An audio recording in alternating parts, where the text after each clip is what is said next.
এবার দেখুন একটু লক্ষ্য করে, আজকে সেই কথা রাজা দশরথকে মনে করিয়ে দিতে রাজা দশরথ বললেন, তাহলে মা, যে অপরাধ আমি করেছি, অন্যায় করেছি, এখান থেকে মুক্ত হব কি করে?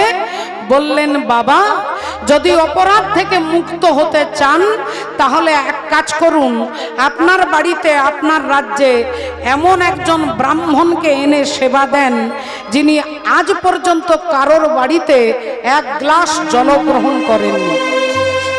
কারোর বাড়িতে এক গ্লাস জল গ্রহণ করেননি। 4টে বেদকে যিনি মুখস্থ করেছেন, যিনি প্রতিদিন ত্রিসন্ধ্যা গায়ত্রী জপ করে, এরকম একজন ব্রাহ্মণকে এনে আপনার বাড়িতে সেবা দেন। রাজা দশরথ বললেন, মা, এরকম ব্রাহ্মণ তো আমি খুঁজে পাচ্ছি না, পাবো না। বললেন, তাহলে আমি আপনাকে বলে দিচ্ছি, সেই রকম ব্রাহ্মণ হচ্ছে লঙ্কার অধিপতি, যার নাম হচ্ছে রাবণ রাজা। হরি হরি বল। রাবণ রাজাকে রাজা দশরথ চিঠি লিখলেন, আর রাবণ রাজা সেই চিঠি পড়ে দশরথ রাজার বাড়ি এলেন। রাজা দশরথ রাবণের চরণ ধুইয়ে দিলেন, তাকে ভেতরে নিয়ে গিয়ে সেবা দিলেন। সেবার পরে দক্ষিণা দিতে হবে। তাই দক্ষিণা কি দেবেন? দশরথ রাজা জিজ্ঞাসা করলেন। রাবণ বললেন, আমাকে কিচ্ছু দিতে হবে না, শুধু একবার সীতা মায়ের সঙ্গে আমাকে দেখা করিয়ে দেন। একবার সীতা দেবীর সঙ্গে আমি দেখা করতে চাই। যেই এ কথা বলেছেন, অমনি রাজা দশরথ রাবণকে এনে সীতা দেবীর ঘরের দরজার সামনে দাঁড় করিয়ে দিলেন। আর অমনি রাজা রাবণ ছুটে গেলেন সীতা দেবীর ঘরে, দরজা জানালা বন্ধ করে হাত জোড় করে মা সীতাকে বলছেন, মাগো, আজকে তোমার চরণে আমার শেষ নিবেদন, আমার প্রার্থনা, তুমি একবার আমাকে দয়া করো মা। আমি তোমার স্বামী রামের হাতে মরতে চাই। হরি হরি বল। আমি রামের কৃপা পেতে চাই, শুধু রামের দয়া পেতে চাই, কৃপা পেতে চাই। সীতা দেবী বললেন, বাবা, আমি তো তার দাসী, আমি আমার স্বামীকে ডেকে দিচ্ছি। অমনি রামচন্দ্র এসে দাঁড়ালেন। রাধে রাধে। ভগবান রামচন্দ্র এসে রাবণকে প্রণাম করছেন, কারণ অতিথি দেব ভব।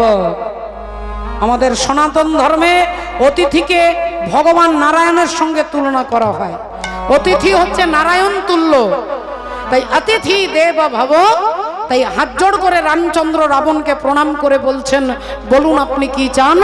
রাবণ বললেন, তোমার কৃপা পেতে চাই, শুধু তোমার দয়া পেতে চাই। হা, এ কথা যখনই বলেছেন, রামচন্দ্র বললেন, তাহলে হে রাজা দশানন, আমার দয়া পেতে গেলে, আমার কৃপা পেতে গেলে আগে আমার সীতার কৃপা পেতে হবে। আগে আমার সীতার কৃপা পেতে হবে। সীতা কৃপা না করলে রামের কৃপা হবে না। হরি বল। কৃষ্ণের কৃপা পেতে গেলে আগে রাধারানীর কৃপা পেতে হবে। রাধারানী কৃপা না করলে গোবিন্দের কৃপা হবে না। তাই আমার সীতা যদি কৃপা না করে, রামচন্দ্রের কৃপা হবে না। বলে, তাহলে মা সীতার কৃপা হবে কি করে? বলেন, এক কাজ করো, আর কয়েকদিন পরে আমরা 14 বছরের জন্য বনবাসে চলে যাব। আর এই 14 বছরের মধ্যে 11 মাসের মতো আমি আমার সীতাকে তোমার লঙ্কায় পাঠিয়ে দেব। তুমি আমার সীতাকে হরণ করে নিয়ে যাবে, আমি তোমাকে অনুমতি দিয়ে রাখছি। তুমি আমার সীতাকে হরণ করে নিয়ে লঙ্কায় নিয়ে যাবে। সেই কথা বাবা ভোলেনাথ জানে, কারণ তিনি তত্ত্ব সম্রাট। যে রামচন্দ্রের অনুমতিতে রাবণ রাজা সীতাকে যদি হরণ করে, সেই রাম যদি আজকে সীতা সীতা বলে কাঁদে, তাহলে এটা নিছক অভিনয়, এটা অ্যাক্টিং। তাহলে শিব ঠাকুর হাতে তালি দিচ্ছে আর বলছে তোমার অভিনয়টা ভালো হচ্ছে, আর বারবার প্রণাম করছেন। শ্রীরামচন্দ্র কৃপালু ভজ মন হরণ ভাব ভয় দারুণম। শ্রীরামচন্দ্র কৃপালু ভজ মন হরণ ভাব ভয় দারুণম। শ্রীরামচন্দ্র কৃপালু ভজ মন হরণ ভাব ভয় দারুণম। শ্রীরামচন্দ্র কৃপালু ভজ মন হরণ ভাব ভয় দারুণম।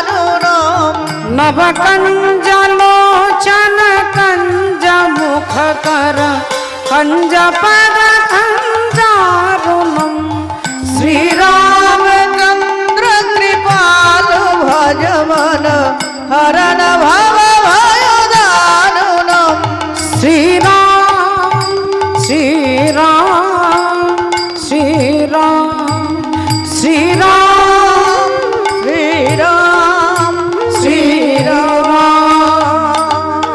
তাই বাবা ভোলেনাথ রামচন্দ্রকে দেখছে আর হাসছে আর মাঝে মাঝে তালি দিচ্ছে।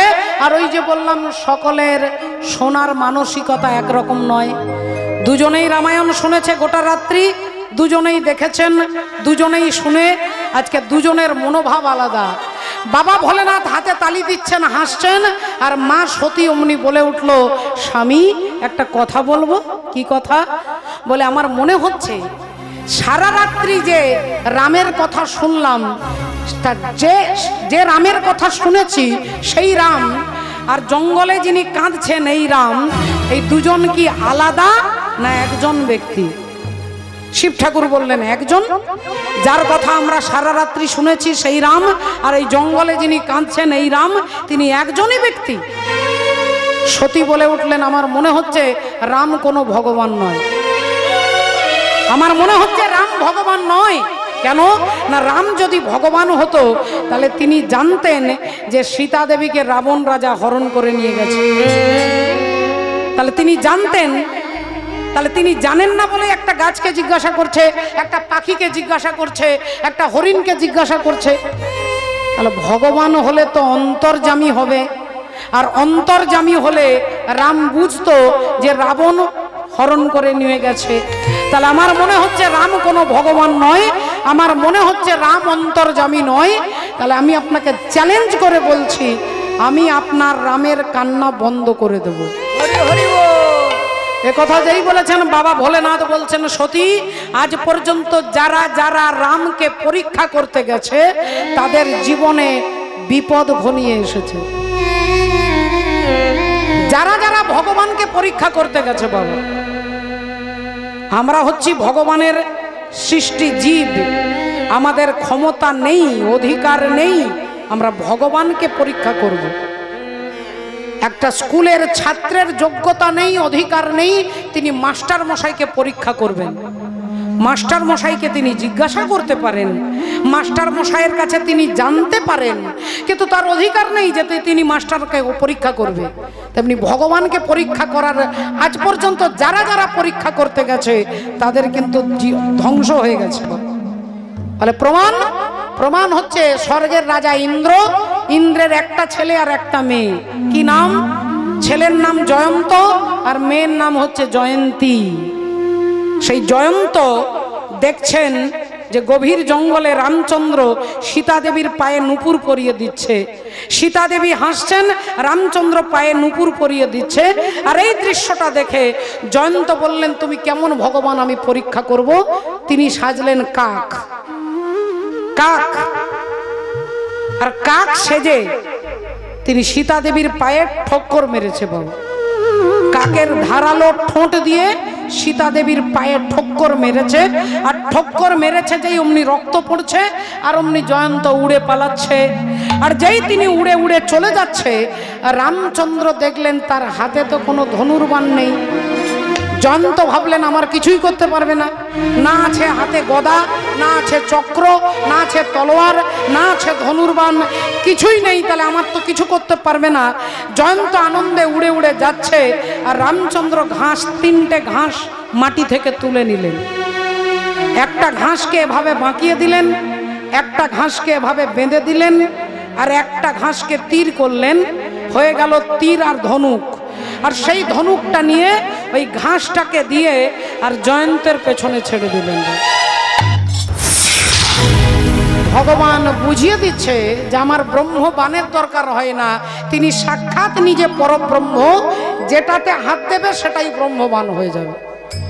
তিনটে ঘাসকে একত্রিত করে আর তীরটা ছুঁড়ে দিলেন, আর অমনি জয়ন্ত এবার ভয় পেয়ে গেছে। জয়ন্ত উড়তে উড়তে যাচ্ছে, বাঁচাও বাঁচাও। ব্রহ্মার কাছে ছুটে গেছেন। ব্রহ্মা বললেন, বাবা তোমাকে আমি রাখতে পারবো না, কারণ তুমি যে অন্যায় করেছো, তুমি অন্যায় করেছো, আমি ভগবানের বিরুদ্ধে যেতে পারবো না, এখান থেকে বেরিয়ে যাও। ব্রহ্মা তাড়িয়ে দিলেন। ছুটে গেলেন কার কাছে? ছুটে গেলেন ভোলেনাথের কাছে। ভোলেনাথ বললেন, তুমি আরাধ্য দেবতা, আমার ভগবানকে পরীক্ষা করেছ, তুমি এখান থেকে বেরো। কেউ তাকে বাঁচাতে এগিয়ে আসছে না। এমন সময় দেখা হয়ে গেল কার সঙ্গে? নারায়ণ নারায়ণ,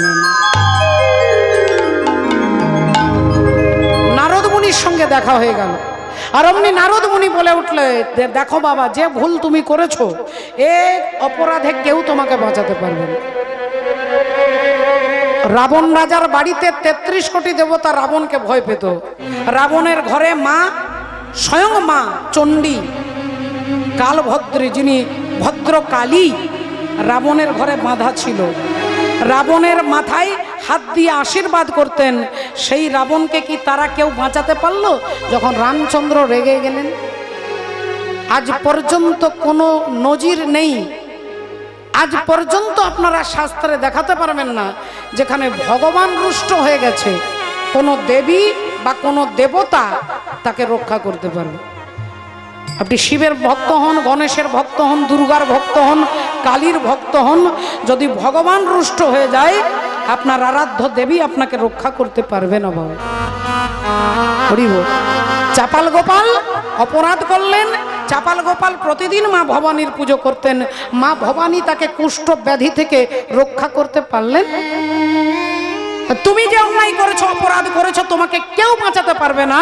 তবে তুমি যখন আমার পায়ে পড়েছো, আমি তোমাকে বাঁচবার রাস্তাটা বলে দিচ্ছি। তুমি সোজা ছুটে যাও রামের চরণে, আর রামের চরণে পড়ে বলবে, প্রভু আমি তোমাকে পরীক্ষা করছিলাম, তোমার দুটো জিনিস দেখছিলাম। কি জিনিস? দেখুন নারদ কিভাবে বাঁচিয়ে দিচ্ছে। বলবে, আমি দুটো জিনিস দেখছিলাম। কি? একটা হচ্ছে প্রভাব আর একটা হচ্ছে স্বভাব। হরি হরি বল। তা তোমার প্রভাব আর স্বভাবকে দেখবার জন্য আমি সীতা দেবীর পায়ে ঠক্কর মেরেছি। তোমার প্রভাবটা তো আমি দেখে নিলাম, মাটি থেকে ঘাসটা তুলে ছেড়ে দিলে ব্রহ্মবান হয়ে গেল, এটা তোমার প্রভাব। আর তোমার একটা স্বভাব আছে যে তোমার পায়ে এসে পড়ে, নিজের অপরাধ স্বীকার করে, তুমি তাকে ক্ষমা না করে থাকতে পারো না, এটা তোমার স্বভাব। তাই আমি তোমার পায়ে পড়তে এসেছি, তুমি আমায় ক্ষমা করো। এই বলে রামের চরণে পড়ে যাবে।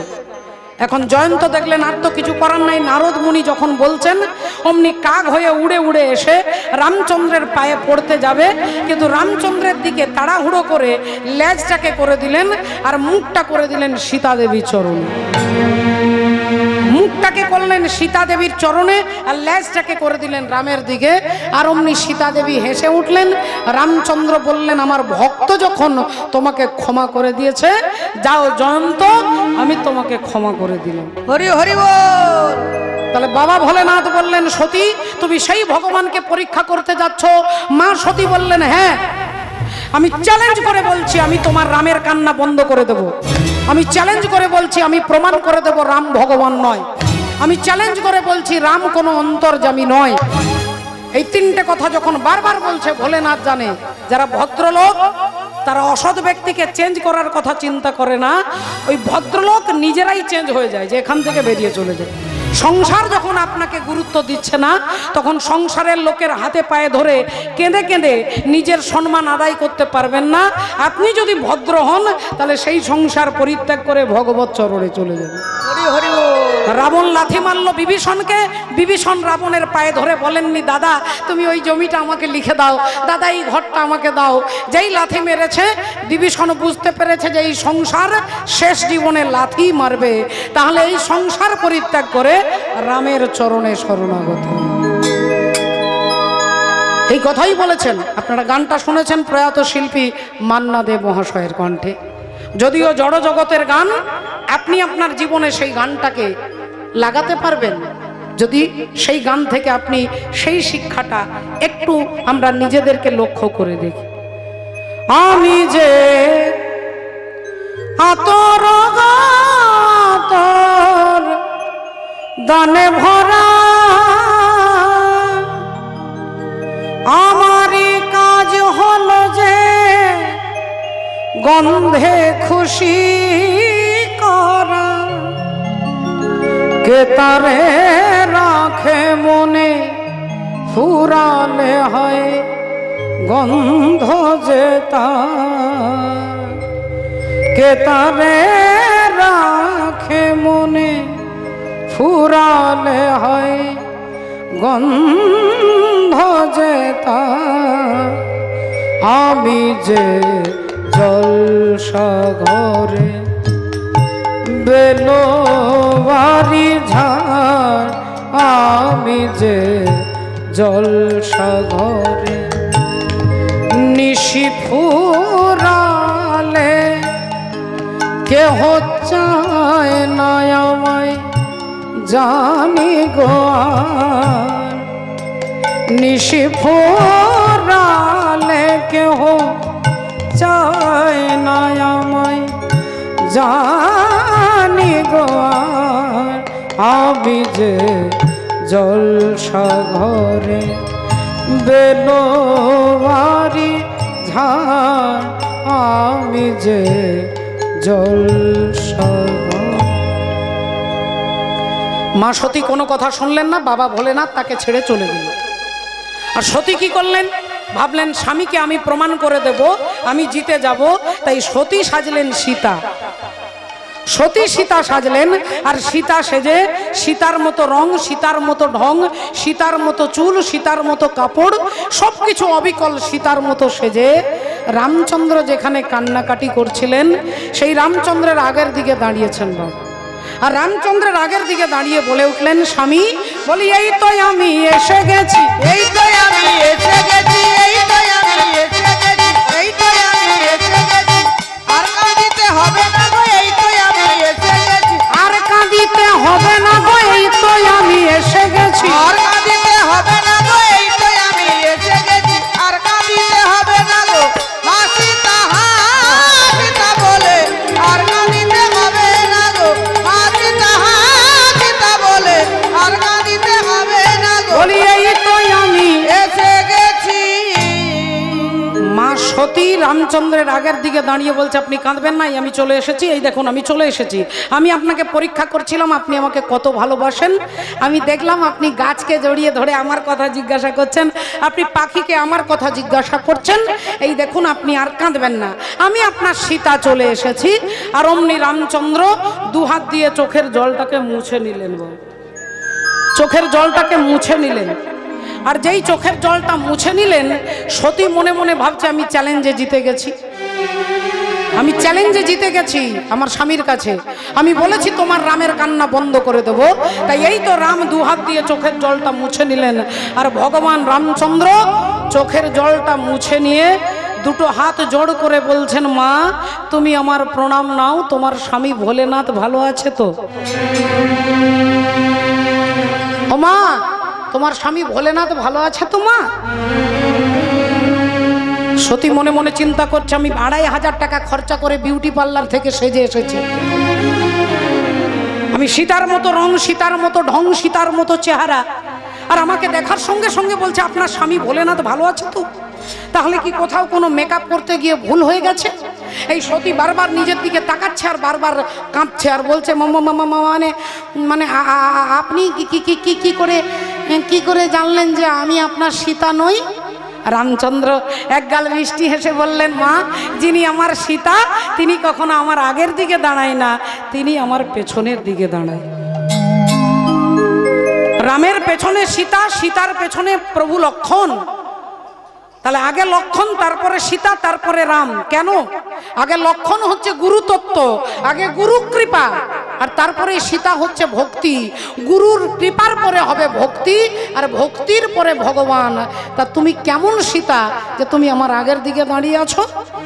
অমনি মা সতী তাড়াহুড়ো করে ছুটতে ছুটতে স্বামীর কাছে আসছেন। আর বাবা ভোলেনাথ তিনি ত্রিশূলটা মাটিতে গেঁথে চোখ বন্ধ করে দেখছিলেন। যেই সতী ঘরে এসেছে অমনি ভোলেনাথ হেসে বললেন, সব ঠিক আছে তো? কি সব ঠিক আছে তো? মা সতী বললেন, হ্যাঁ হ্যাঁ সব ঠিক আছে। কি হলো ওখানে? কি আর হবে? আপনি যাকে দিন রাত্রি প্রণাম করেন সে তো আমাকে প্রণাম করলো। দেখুন কি রকম অহংকার। আপনি যাকে প্রণাম করেন সে আমাকে প্রণাম করলো, তার মানে আমার গুরুত্ব কম নয়। শিব ঠাকুর বললেন আচ্ছা, তারপরে কি হলো? বলে তারপরে আমি এখানে চলে এলাম। এইখানে চলে এলাম বলে যেই শিব ঠাকুরের বাম দিকে বসতে যাবে, বাবা ভোলেনাথ বাম দিকের আসনটাকে চেঞ্জ করে ডান দিকে করে দিলে। বাম দিকের আসনটাকে চেঞ্জ করে ডান দিকে করে দিলে। আপনারা অনেকে মাটির গান শুনতে পছন্দ করেন, মাটির গান, দেহতত্ত্বের গান আমরা শুনবো। ও গো ঝিয়ের পেটে মায়ের জন্ম, ও যে ঝিয়ের পেটে মায়ের জন্ম, আর তোমরা ভেবে করবে কি, ওই চাঁদের গায়ে চাঁদ লেগেছে, তোমরা ভেবে করবে কি, চাঁদের গায়ে চাঁদ লেগেছে, তোমরা ভেবে করবে কি, চাঁদের গায়ে চাঁদ লেগেছে। ও গো ঝিয়ের পেটে মায়ের জন্ম, ও গো ঝিয়ের পেটে মায়ের জন্ম, ঝিয়ের পেটে মায়ের জন্ম, বলি তোমরা ভেবে করবে কি, চাঁদের গায়ে চাঁদ লেগেছে, তোমরা ভেবে করবে কি, চাঁদের গায়ে চাঁদ লেগেছে। ও যে 6 মাসের এক কন্যা ছিল, আর 9 মাসে তার গর্ভ হলো গো।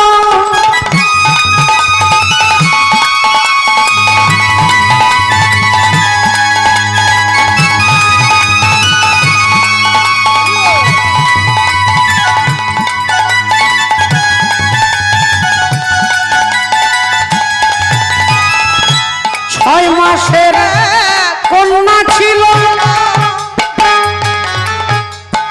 আর 9 মাসে তার গর্ভ হলো গো। ও গো 11 মাসে 3টি সন্তান, 11 মাসে 3টি সন্তান, 11 মাসে 3টি সন্তান, বলি কোনটা করবে ফকিরি, চাঁদের গায়ে চাঁদ লেগেছে, তোমরা ভেবে করবে কি, চাঁদের গায়ে চাঁদ লেগেছে, চাঁদের গায়ে চাঁদ লেগেছে, চাঁদের গায়ে চাঁদ লেগেছে। এবার ভক্তিমতী মায়েরা আমাকে একটু বলবেন, মা দুর্গার কটা ছেলে আর কটা মেয়ে? কটা ছেলে আর কটা মেয়ে সবাই জানেন, কিন্তু আঙ্গুল দিয়ে দেখান। ছেলে কটা? 2টো। আর মেয়ে কটা? 2টো। মেয়ের নাম কি কি? 2টো মেয়ে কে কে? লক্ষ্মী আর সরস্বতী, তাই তো নাকি? আচ্ছা, তাহলে মা দুর্গার মেয়ে হচ্ছে লক্ষ্মী আর সরস্বতী। এইবার দেখুন, মা দুর্গাকে সৃষ্টি করলেন ব্রহ্মা, বিষ্ণু, মহেশ্বর, এই 3 দেবতার শক্তিতে মহিষাসুরকে বধ করবার জন্য মা দুর্গাকে সৃষ্টি করলেন 3 জন দেবতা। তাহলে সেই দেবতা সৃষ্টিতে হলেন মা শক্তি দুর্গা দেবী। দুর্গা দেবী ব্রহ্মাকে গিয়ে বললেন, আপনি আমাকে স্বীকার করুন। ব্রহ্মা বললেন, তোমাকে আমি তৈরি করেছি, তুমি আমার মেয়ে, আমি তোমার বাবা, তাই তোমার সঙ্গে আমার বিবাহ হবে না। তিনি ভগবান বিষ্ণুর কাছে গেলেন। ভগবান বিষ্ণু বললেন, আমি তোমার বাবা, তুমি আমার মেয়ে। তাহলে শিব ঠাকুরকে তার কাছে যেতে বাবা ভোলেনাথ বললেন, তোমার দেহটাকে পাল্টাতে হবে 108 বার। 108 বার যদি দেহ পাল্টাতে পারো তবে তুমি আমাকে স্বামী রূপে পাবে। তাহলে শিব ঠাকুরের সঙ্গে স্বামী রূপে বিবাহ করলেন। কিন্তু মা দুর্গার বাবা হচ্ছেন ভগবান বিষ্ণু। তাহলে ভগবান বিষ্ণু যদি মা দুর্গার বাবা হয়, তাহলে বাবার স্ত্রী কে হবে? বাবার স্ত্রীকে, ভগবান বিষ্ণুর স্ত্রীর নাম কি? যারা যারা লক্ষ্মীর ভান্ডার পান, হ্যাঁ, মা লক্ষ্মী। তাহলে লক্ষ্মী দেবী হচ্ছেন ভগবান বিষ্ণুর স্ত্রী। আর ভগবান বিষ্ণু যদি মা দুর্গার বাবা হয়, তাহলে বাবার স্ত্রী আমার কে হবে? কে হবে? মা হবে না? তাহলে এক্ষুনি বললেন মা দুর্গার মেয়ে হচ্ছে লক্ষ্মী, এক্ষুনি হয়ে গেল মা দুর্গার মা হচ্ছে লক্ষ্মী। ও গো ঝিয়ের পেটে মায়ের জন্ম, তোমরা ভেবে করবে কি, হরি বল। চাঁদের গায়ে চাঁদ লেগেছে, তোমরা ভেবে করবে কি,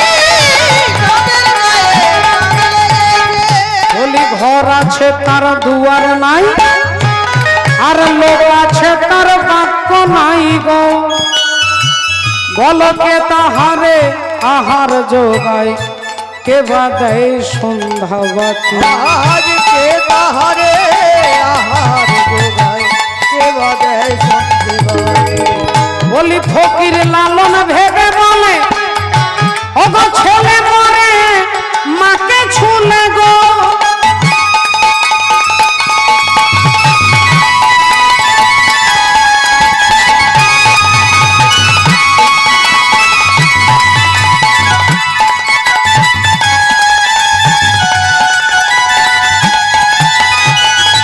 ছেলে যদি মাকে ছুঁয়ে দেয় ছেলে মরে যায় ছেলে মাকে ছুঁলে ছেলে মরে যাবে আমাদের কোলে তো ছেলে থাকে ছেলে খায় ছেলে ঘুমোয় ছেলে পায়খানা পর্যন্ত মায়ের কোলে করে দেয় আপনি কি বলছেন ছেলে মাকে ছুঁয়ে দিলে ছেলে মরে যাবে সেই ছেলেকে সেই মাকে বলে ছেলে হচ্ছে নুন আর মা হচ্ছে সমুদ্র সমুদ্রের গর্ভ থেকে লবণ তৈরি হয় যার গর্ভ থেকে লবণ তৈরি হলো সেই সন্তান সেই এক মুঠো নুন যদি সমুদ্রের জলে ফেলে দেন বলে হরি বল হয়ে যাবে ও যে ফকির লালন ভেবে বলে দেখো ছেলে মরে মাকে ছুলে গো বলি এই কয় কথার তত্ত্ব নইলে এই কয় কথার তত্ত্ব নইলে এই কয় কথার তত্ত্ব নইলে ওগো তার হবে না ফকিরি চাঁদের গায়ে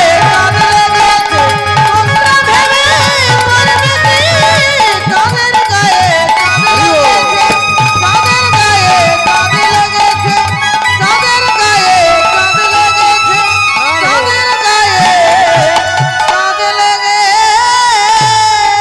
মাননীয় ভক্তমণ্ডলী ভক্তিমতী মায়েরা আজকে কি ঘটনা ঘটলো আপনারা সকলে দেখলেন বাবা ভোলেনাথ আসনটাকে চেঞ্জ করে ডান দিকে করে দিলেন বাঁ দিকে স্ত্রী বসে ডান দিকে মা বসে ডান দিকে জেঠিমা বসে ডান দিকে কন্যা বসে আর বাম দিকে একজনই বসেন তিনি হচ্ছেন স্ত্রী তাহলে শিব ঠাকুরের বাঁ দিকে বসতে যাবেন বাঁ দিকের আসনটাকে চেঞ্জ করে ডান দিকে করে দিলেন অর্থাৎ তিনি বুঝিয়ে দিলেন আমার গুরু যদি রাম হয় রামের স্ত্রী হয় আমার গুরু মা আর গুরু মায়ের রূপ তুমি ধারণ করেছো আজ থেকে তুমি পত্নীর মর্যাদা পাবে না তুমি মাতৃর গুরু মায়ের মর্যাদা পাবে ডান দিকে আসনটাকে করে দিলেন ত্যাগ করে দিলেন তাহলে শিব ঠাকুর ত্যাগ করে দিলেন মুখে কিছু বললেন না আমরা মুখে ত্যাগের কথা বলি কিন্তু ত্যাগ করতে পারি না এদিকে দেখলেন ঘটনা এদিকে প্রজাপতি দক্ষ রাজা তিনি সারাক্ষণ ভাবছে আমার জামাই আমাকে দেখে উঠে দাঁড়ালো না আমার জামাই আমাকে নমস্কার করলো না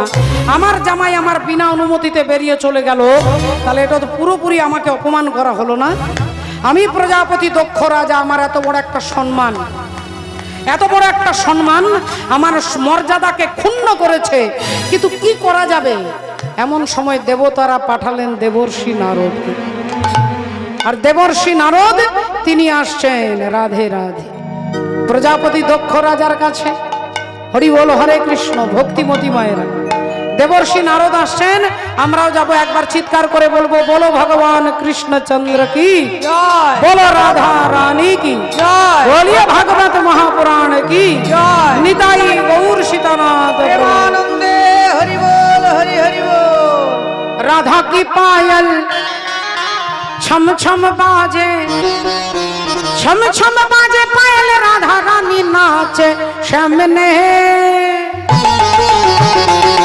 ओमा একটু তালে তালে তালি দিতে হবে হ্যাঁ आहा राधे राधा की पायल छम छम बाजे ছম ছম বাজে পায়েল রাধা রানী নাচে সামনে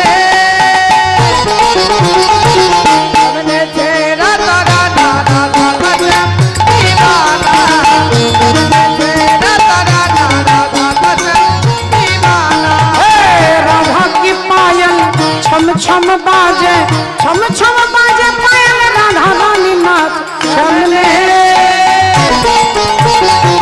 সামনে ছে রাধা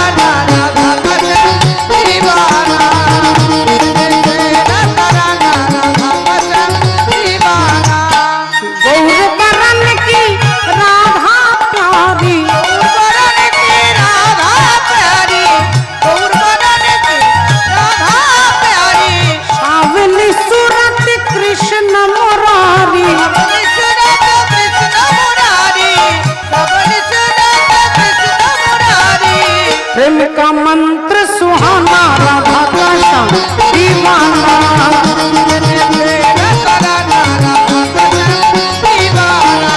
अरे राधा की पायल छम छम बाजे, छम छम बाजे पायल, राधा रानी नाच श्यामले।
बोलो राधा रानी की जय, बोलो भगवान कृष्णचंद्र की जय, जय जय श्री राधे।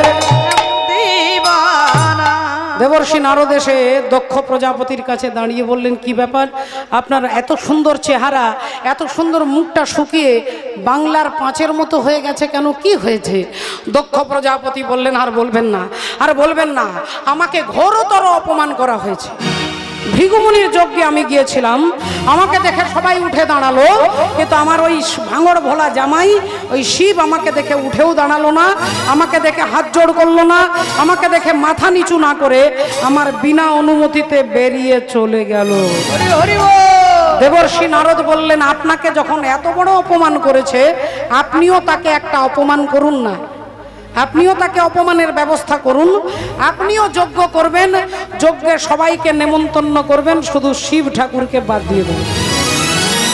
এখন প্রজাপতি দক্ষ রাজা ভাবছে, তাহলে নারদ মুনি আমার দলের হয়ে কথা বলছে, আমার দলের লোক, কিন্তু নারদ মুনি বলছে আজকে তোমাকে আমি সত্যি কথাও বলছি না, আর তোমাকে আমি মিথ্যেও বলছি না, সত্যও বলবো না মিথ্যেও বলবো না। ব্যাপারটা কি রকম বলে, দুই ভাই, বড় ভাই রামু, ছোট ভাই শামু, দুই ভাইয়ে মেলা দেখতে গেছে।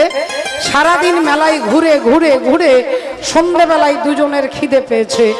বড় ভাই বলছে ছোট ভাইকে, ভাই রে শামু, তোর কাছে টাকা আছে? সঙ্গে সঙ্গে ভাই পকেটে হাত দিয়ে বলছে, দাদা 1 টাকাও নেই।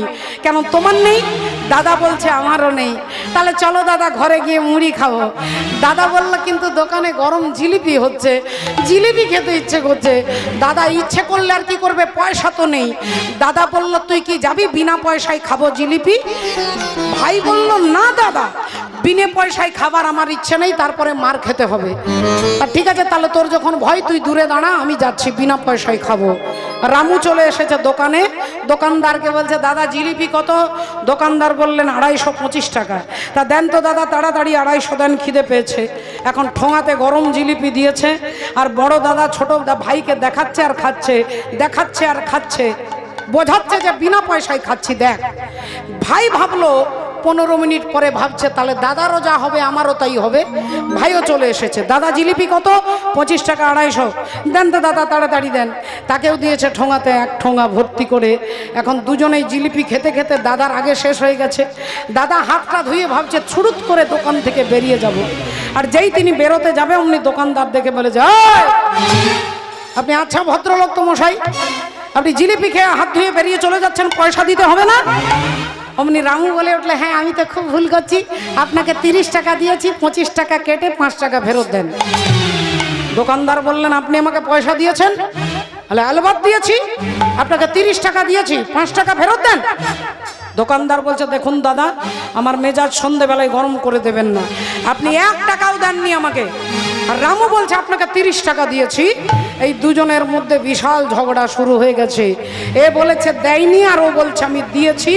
এর মধ্যে শামুর খাওয়া হয়ে গেছে, সে ভেতরে তার বিপি বেড়ে যাচ্ছে। আমি কি বলবো, আমি কি বলবো। এখন হাতটা ধুয়ে রুমালটা বার করে হাতটা মুছে নিতে যাচ্ছে, আর অমনি দোকানদার ডেকেছে, এই যে দাদা একটু আসুন তো দাদা, আপনি পরে এসেছেন কিন্তু আপনি তো দেখেছেন। আচ্ছা দাদা উনি কি আমাকে 30 টাকা দিয়েছে বলুন তো? শামু সঙ্গে সঙ্গে বলছে আপনার সমস্যার সমাধান পরে করব, আগে আমার 5 টাকাটা মনে আছে তো নাকি? আমার 5 টাকা মনে আছে তো কি না? ওই একই কেসে আমাকেও ঢুকিয়ে দেবেন, আমাকেও বলবেন আমি দিইনি। দোকানদার ভাবছে যদি বলি এও দেয়নি ও দেয়নি, পাবলিক আমাকে বিশ্বাস করবে না। তাড়াতাড়ি বলছে না না না আপনাকে মনে আছে, আপনি 30 টাকা দিয়েছেন, আপনি 5 টাকা ফেরত নেন। এই 5 টাকা ফেরত নেন দাদা। এইবার বলুন তো দাদা ইনি কি আমাকে 1 টাকাও দিয়েছে? শামু তখন এইবার কি বলবে, অমনি বলে উঠলো মা কালীর দিব্যি করে বলছি যেমন আমি দিয়েছি তেমনি উনিও দিয়েছেন। যেমন আমি দিয়েছি তেমনি উনি দিয়েছেন, মানে আমিও দিইনি আর উনিও দেননি। তাহলে এটা মিথ্যে কথা নয়, এটা সত্য কথা নয়, এটা সত্যও নয় আবার এটা মিথ্যেও নয়। দেবর্ষি নারদ বললেন আপনাকে যখন অপমান করেছে আপনি এক কাজ করুন, আপনিও যজ্ঞ করুন, যজ্ঞের সবাইকে কার্ড দেবেন, নেমন্তন্ন করবেন, শিব ঠাকুরকে বাদ দিয়ে দেবেন। তো বললেন ঠিক আছে ভালো কথা, যখন আপনি বুদ্ধি দিয়েছেন তাহলে চিঠিগুলো আপনাকেই দিচ্ছি, আপনি সবার ঘরে ঘরে পৌঁছে দেন। এই নারদ মুনি চিঠি সবার ঘরে পৌঁছাতে লাগলেন, সবার ঘরে ঘরে চিঠি দিতে লাগলেন। রাধের बन चले राम रघुराई, संग में सीता माई, राजा जनक की जाई, राजा जनक की जाई। बन चले ओ चले बन चले राम रघुराई, संग में सीता माई, राजा जनक की जाई।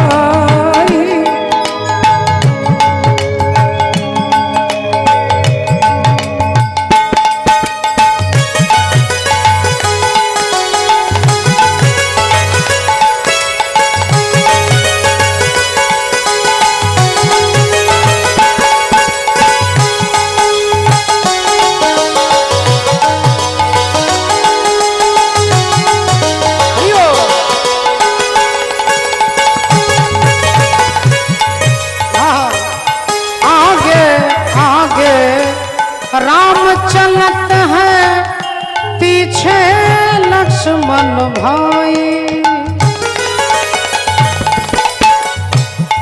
आगे आगे राम चलत है पीछे लक्ष्मण भाई, बीच पे चले जननी जानकी, राजा जनक की जाई। बन चले राम रघुराई, संग में सीता माई, राजा जनक की जाई, राजा जनक की जाई, राजा जनक की जाई।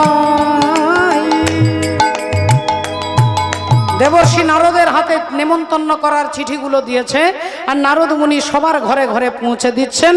যেথা প্রজাপতি চলিলেন তথি, যেথা প্রজাপতি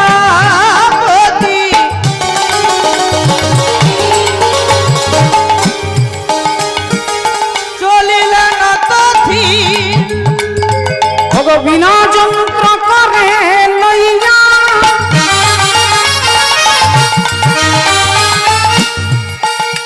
আজি যে বিনয় প্রাণ ধরি সবে মুগ্ধ করি, বম পথে চলে ভাই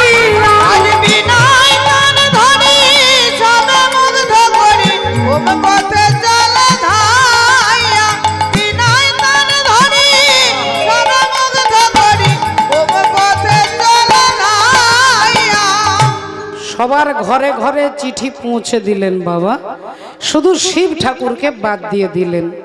এখন যথারীতি প্রজাপতি দক্ষ রাজার বাড়িতে বাজপেয়ী যজ্ঞ হবে, সবাইকে নেমন্তন্ন করেছে। সকাল সকাল সবাই স্নান করে দক্ষ রাজার বাড়ি বিমানে চেপে কৈলাস পর্বতের আশপাশ দিয়ে ওপরে উড়তে উড়তে যাচ্ছে বিমান।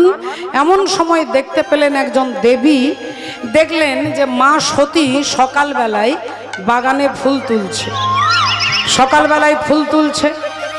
রাধে রাধে।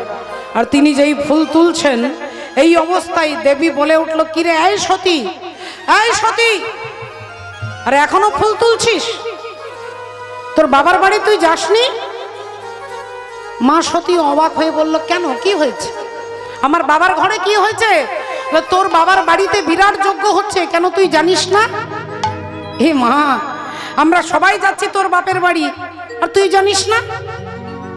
মা সতী বললেন, তাহলে মনে হয় আমার স্বামী জানে, আমার স্বামী আমাকে বলতে ভুলে গেছে।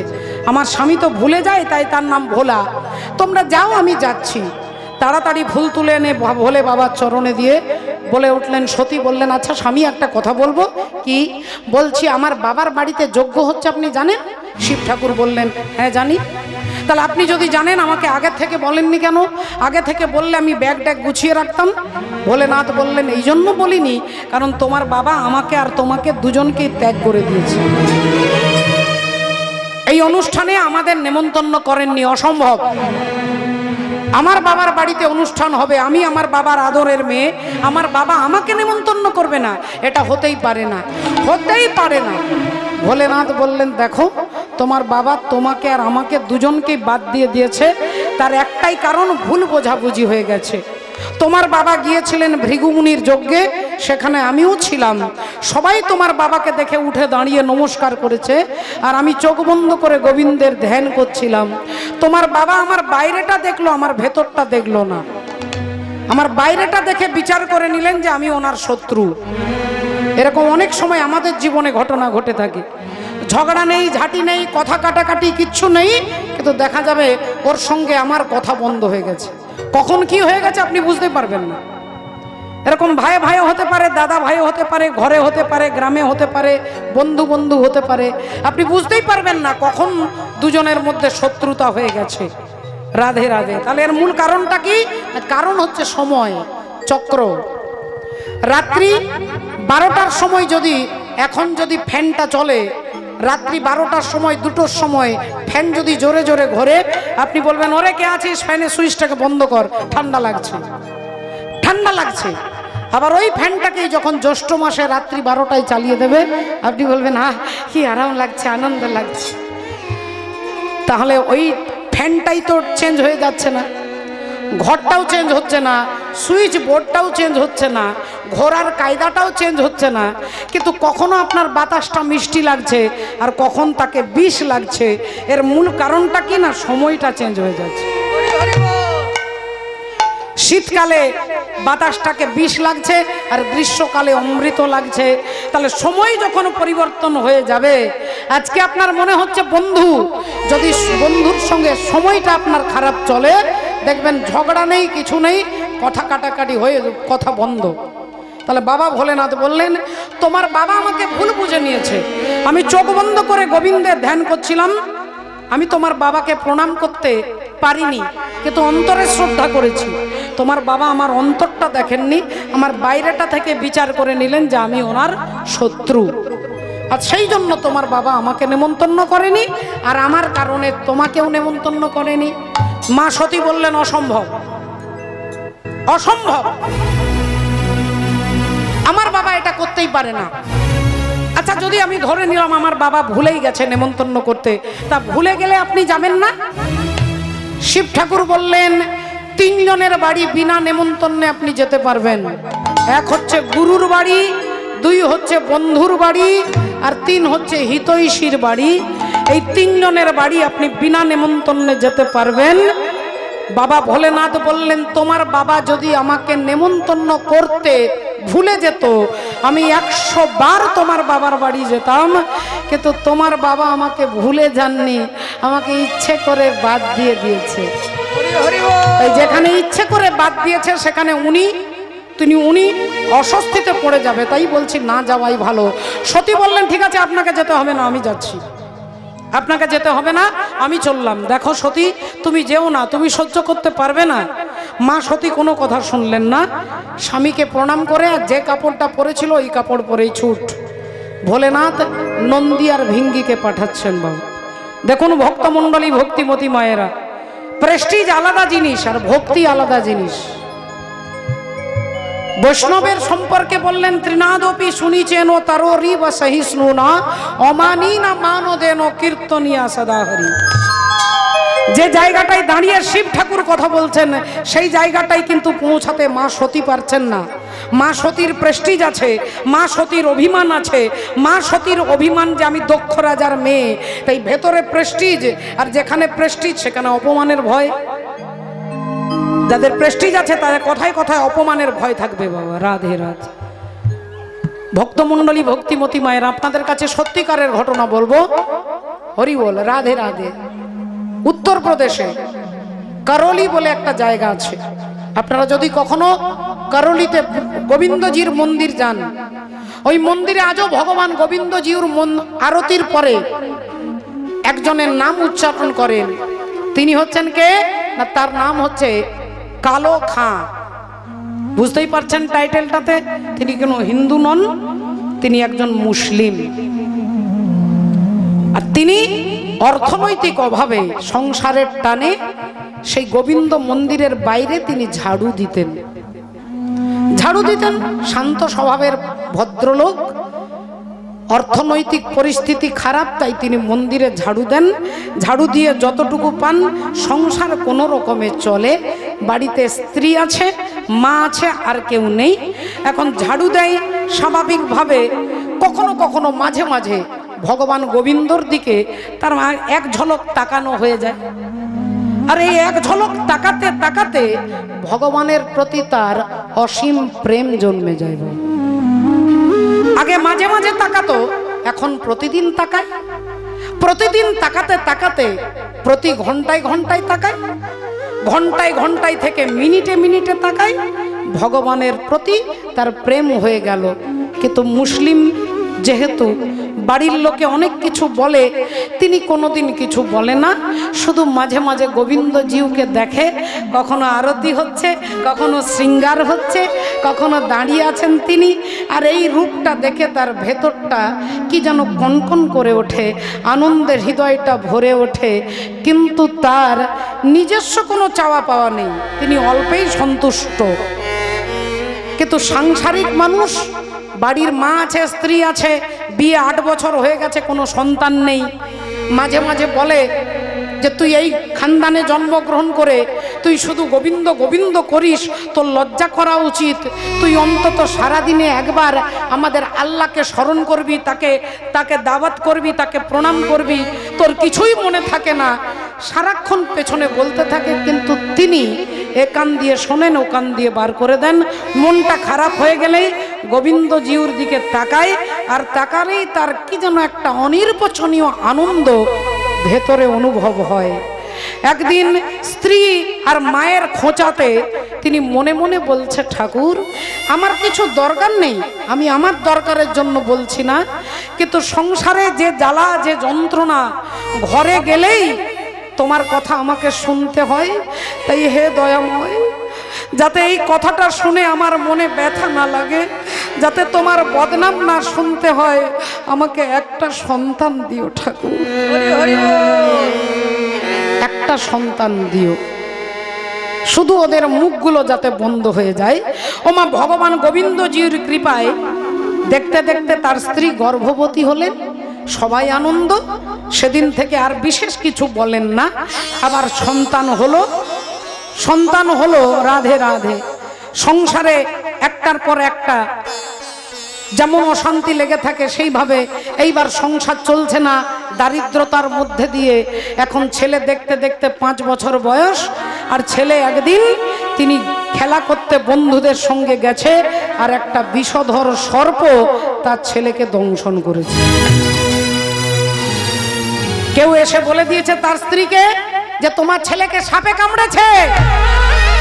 আর অমনি স্ত্রী কাঁদতে কাঁদতে স্বামীর কাছে গেছে, চিৎকার করে বলে উঠেছে যে দেখো, সারা জীবন তোমার পাপের জন্য আমার ছেলেটা মরে গেল। তুমি কোনোদিন আমাদের আল্লাহকে ডাকলে না, তোমার ওই পাপের জন্য আমার ছেলেকে সাপে কামড়েছে। শুনে রেখো স্বামী, আজ যদি আমার ছেলে মরে যায় আমি তোমাকেও বাঁচতে দেব না, আমি নিজেও বাঁচব না। আমি তোমাকেও বাঁচতে দেব না আর আমি নিজেও বাঁচবো না। তোমাকে খুন করে তারপর আমি জলে ঝাঁপ দেব। স্ত্রী বলে চলে যাচ্ছে আর স্বামী তখন ভগবানের দিকে তাকিয়ে আছে। স্ত্রীর আরো রাগ হচ্ছে যে ছেলে ওখানে মরে পড়ে আছে আর তুমি এখানে শুধু তার দিকে তাকিয়ে আছো। কাঁদতে কাঁদতে স্ত্রী ছুটে গেছে। কালী খাঁ অশ্রু সজল নয়নে ভগবানের দিকে তাকিয়ে বলছে, দয়াময়, আজ আমি তোমাকে কিছু বলবো। তোমার কাছে এর আগেও কোনোদিন কিছু চাইনি, আজও তোমার কাছে কিছু চাইব না, কিন্তু আমি হাত জোড় করে শুধু তোমাকে একটা কথা বলবো। তুমি আমার সন্তানকে দিয়েছো, আবার তুমি কেড়ে নিয়েছো। আমার বলার কিছু নেই, কিন্তু হে দয়াময়, আজকে যদি আমার ছেলেটা মরে যায়, আমার বাড়ির সবাই বলবে তোমার নামে কলঙ্ক বলবে। আমি তো আমার কলঙ্ক সইতে পারবো, কিন্তু তোমার কলঙ্ক আমি সইতে পারবো না। এই দয়াময়, তোমার কাছে আমার প্রার্থনা, তুমি যদি শুধু হিন্দুর দেবতা হও আমি তোমাকে কিচ্ছু বলবো না। তুমি শুধুমাত্র যদি হিন্দুর দেবতা হও আমি তোমার কাছে দাঁড়িয়ে বলছি আমি কিচ্ছু বলবো না, কিন্তু তোমার আরেকটা নাম হচ্ছে জগন্নাথ। তুমি যদি সারা জগতের নাথ হও তাহলে তুমি আমারও নাথ। আর সেই দাবিতে আজকে তোমার কাছে বলছি, তুমি আমার ছেলেটাকে বাঁচিয়ে দাও। কালীখার চোখ থেকে টপ টপ করে জল পড়ছে আর একটা চোখের জলের বিন্দু তার ছেলের গায়ে লেগেছে। স্ত্রী ছেলেকে কোলে এনে মন্দিরে এসে ছুঁড়ে দিয়েছে। আজকে তুমিও মরবে, আমিও মরবো, ছেলেও মারা গেছে। ওই চোখের জলটা ছেলের শরীরে যেই পড়েছে, যে দেহটা নীল হয়ে গিয়েছিল সেই দেহটা ধীরে ধীরে ধীরে ধীরে আবার পূর্বের মতো রংটা ফিরে আসছে। কিছুক্ষণ পরে ছেলে চিৎকার করে আব্বা আম্মি বলে ডাকছে। যেই উঠে দাঁড়িয়েছে অমনি মন্দিরে যারা যেখানে ছিল সবাই জগন্নাথ ভগবানের জয়ধ্বনি করছে। আর তার স্ত্রী স্বামীর চরণে আছাড় খেয়ে পড়লেন, বললেন ধন্য তোমার মদন মোহন। বলো ভগবান মদন মোহন কি, মদন মোহন কি, মদন মোহন কি। আজও পর্যন্ত এই মন্দিরে যদি আপনারা কখনো যান, করোলি, জায়গাটার নাম করোলি, মধ্যপ্রদেশ পড়ছে, হরিবোল ঠিক। আপনারা ইউটিউবে সার্চ করবেন করোলি গোবিন্দজির মন্দির।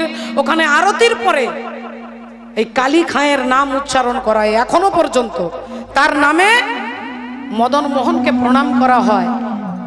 তাহলে ভক্তিমতী মায়েরা, ভক্তি কোনো সীমাবদ্ধের মধ্যে থাকে না যে জ্ঞানী হবে না পণ্ডিত হবে না ব্রাহ্মণ হবে না চণ্ডাল হবে। ভক্তি যার ভগবান তার, সর্বশাস্ত্রে কয়। আর ভক্তি না থাকিলে কৃষ্ণে ভজিলেই কি হয়। হরি হরি বল। তাহলে আসুন দেখুন বাবা ঠাকুর, ঘটনা কি ঘটলো। মা সতী কোনো কথাই শুনলেন না, স্বামীকে প্রণাম করে ছুটছেন। আর অমনি ভোলেনাথ নন্দী ভিঙ্গিকে বলছে যা মায়ের সঙ্গে যা যা। এরা দুজন ছুটছে মায়ের পেছনে পেছনে, নন্দী ভিঙ্গি আর মা ছুটতে ছুটতে আসছে আর ভাবছে আমি বিনা নেমন্তন্নে যাচ্ছি, বাবা আমাকে জড়িয়ে ধরবে, বাবা আমার মাথায় হাত দিয়ে আশীর্বাদ করবে, বাবা খুব খুশি হবে, বাবা এটা করবে ওটা করবে বলে সোজা ছুটে ঘরে। ঘরে এসে মাকে জিজ্ঞাসা করলো, মা বাবা কোথায়? না তোর বাবা তো প্যান্ডেলে বসে গেছে যজ্ঞ করতে, যা মা যা, তোর বাবার সঙ্গে দেখা করবি যা। এক রাস আশা নিয়ে ভরসা নিয়ে মা সতী যেই প্যান্ডেলের ভেতরে একটা পা বাইরে একটা পা, এমতো সময়ে প্রজাপতি দক্ষ রাজা আঙ্গুলটা তুলে বলে উঠলো, ওই দেখো চলে এসেছে, ওই দেখো চলে এসেছে। আমি জানি, আমি জানি, আমি জানি, আমি জানি বিনা নেমন্তন্নে আসবে, আমি জানি। আরে বাবা, তার স্বামী তো তাকে খেতে দিতে পারে না, স্বামী তো ভিখারি। কাপড় চোপড় দিতে পারে না। দেখছো কিরকম কাপড় পরে এসেছে। আমার 60খানা মেয়ের মধ্যে 59টা মেয়ে কত দামি কাপড় পরে এসেছে, একে দেখো কিরকম কাপড় পরে এসেছে। হ্যাঁ, খাবে, এখানে কিছু খাবার নিয়ে যাবে তার ভিখারি স্বামীর জন্য, কিছু দান দক্ষিণা নিয়ে যাবে। এ কথা যেই বলেছে মায়ের মাথায় যেন বজ্রাঘাত হলো। মায়ের মাথায় বজ্রাঘাত হলো। রাধে। মা চিৎকার করে বলে উঠলো, বাবা আমি তোমার কাছে খাওয়ার জন্য আসিনি বাবা, আমি দুঃখের সিংহাসনে বসে সুখের বিচার করি, আমি ভাবের ঘরে অভাবটাকে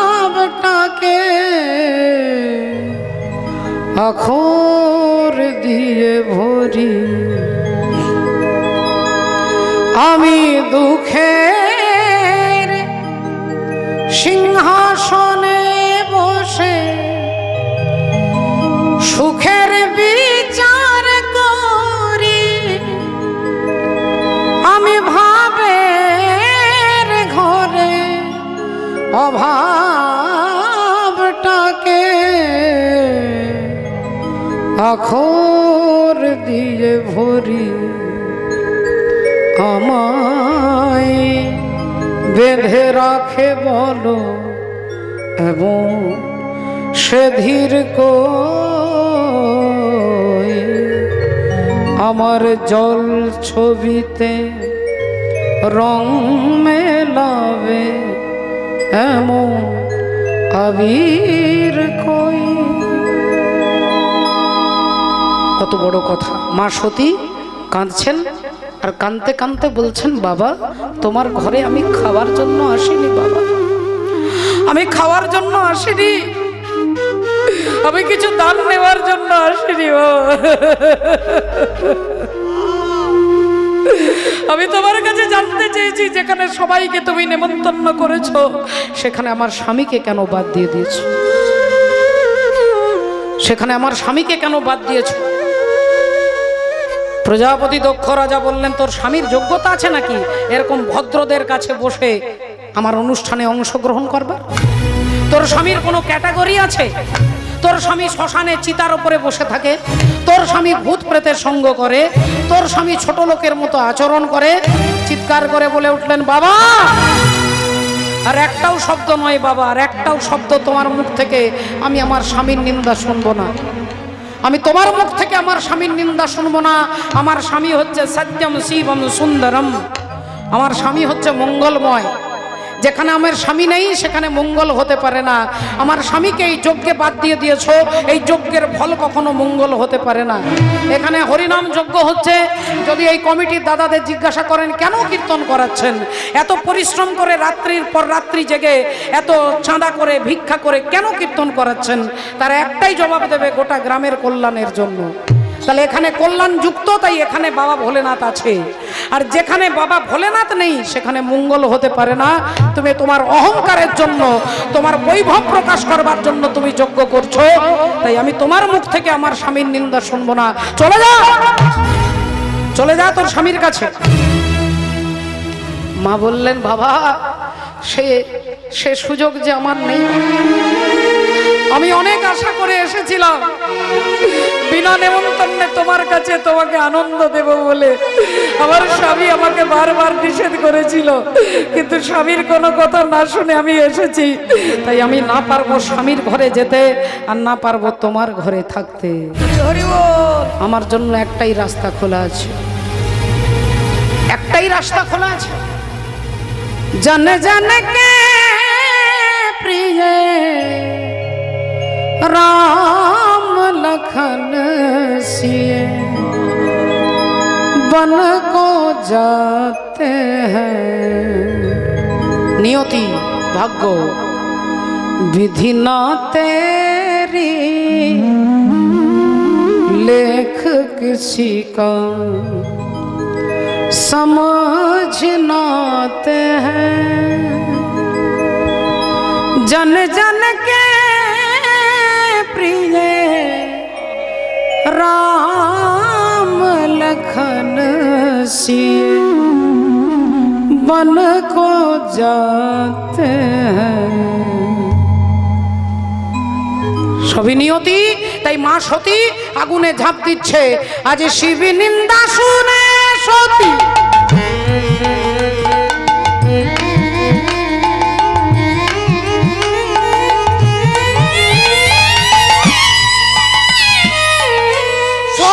নিন্দা শুনে সতী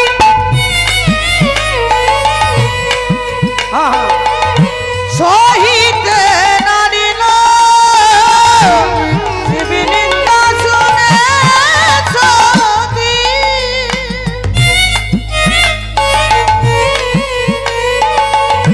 সহিতে নারিল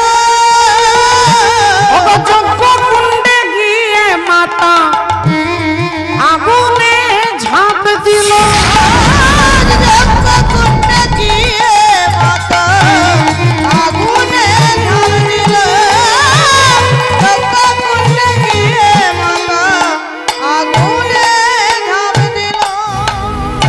আর মা সতী দেহত্যাগ করার সময় শিব শিব শিব উচ্চারণ করতে করতে দেহত্যাগ করলেন।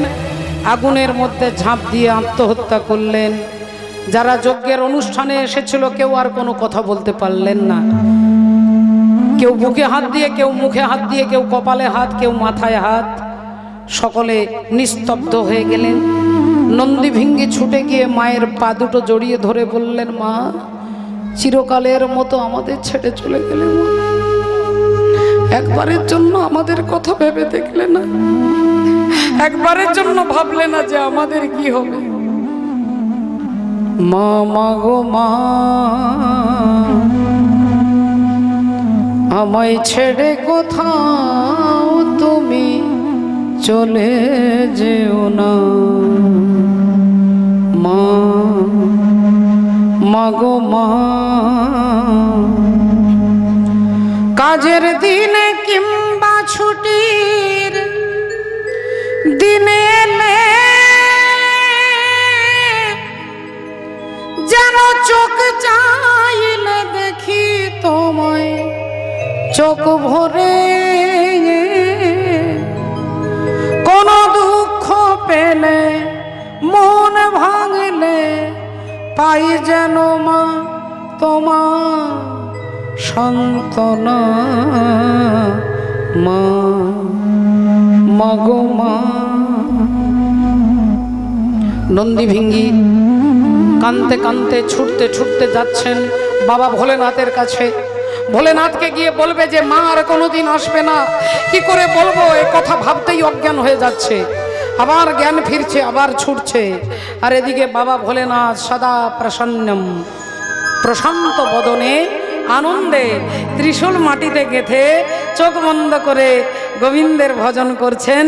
কৈলাস পর্বতে অতি আনন্দেতে, কৈলাস পর্বতে অতি আনন্দেতে, কৈলাস পর্বতে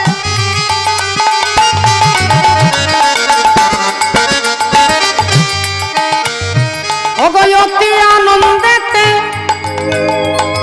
আর বসিয়া রয়েছে ভোলা। ভোলার মুখে রাম নাম জপে অবিরাম, আর করে জপে জপমান। ভোলার মুখে রাম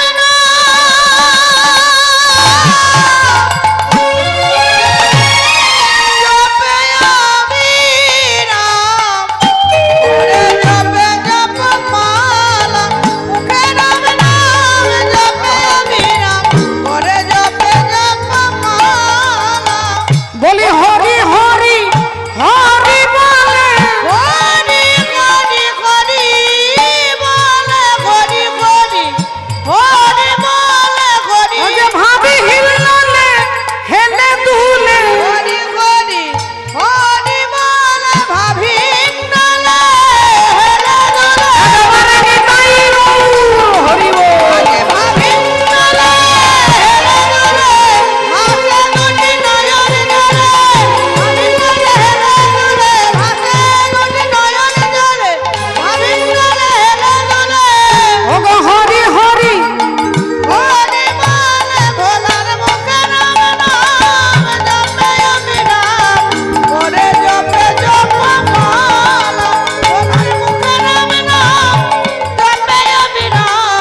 করে জপে জপমালা।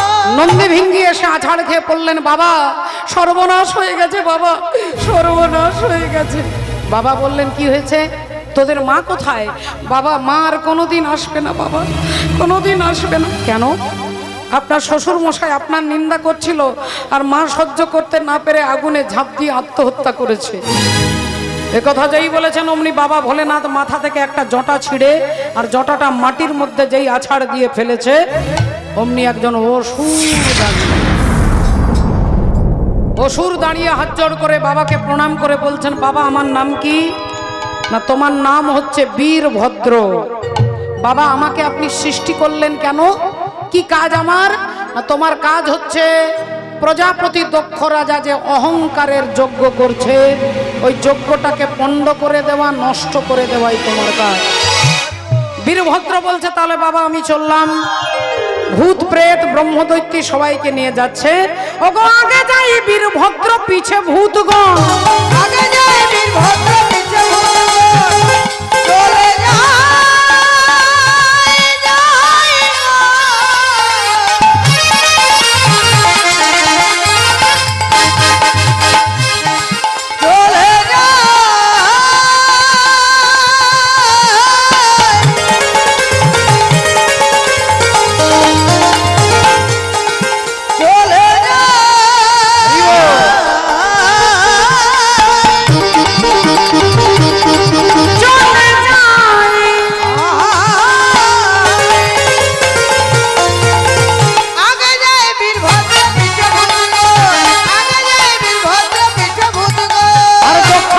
সবে এসে দিল দর্শন।